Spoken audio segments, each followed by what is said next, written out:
Education. Educating the physicians and the patients.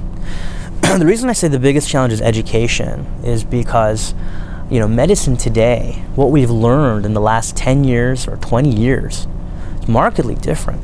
Our treatment options have expanded. How to use them, when to use them, these paradigms are always shifting.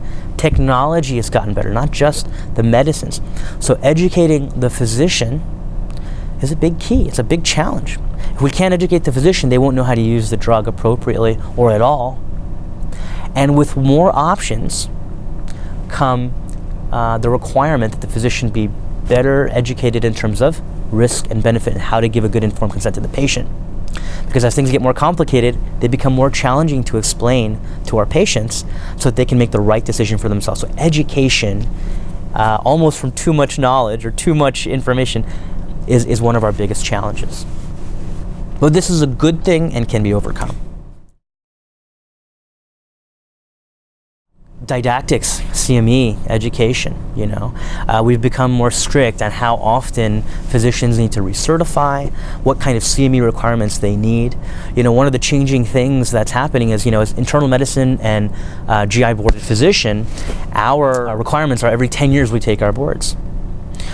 This may become more frequent or as GI itself has become very subspecialized. Some people are just motility experts, some are IBD, some are IBS, okay?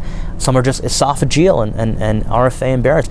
As we become more and more subspecialized, there has been the thought process of perhaps having subspecialty dedicated boards, which makes sense, I think, in many ways. Many of us don't want to give up our general knowledge, right? But it makes sense that they become more specialized, that we need to have requirements for how up-to-date our knowledge is. So that's one key thing, perhaps instituting mandatory requirements. I'm sure that's not a popular request with my other colleagues, I'm sure, but that's one step. So I think that's the challenge. You have the frustrated patient who comes in. They're seeing you because they don't really want to give up, but they're just kind of fed up with doctors and the system. So I think the biggest thing to that patient is to be honest with them.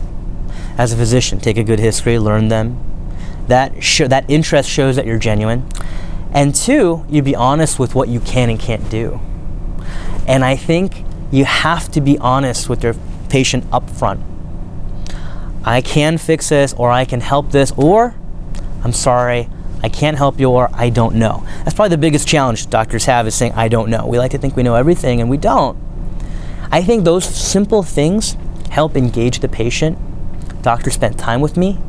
Doctor was real with me. He doesn't want to waste my time. Now I'm ready to listen to a plan.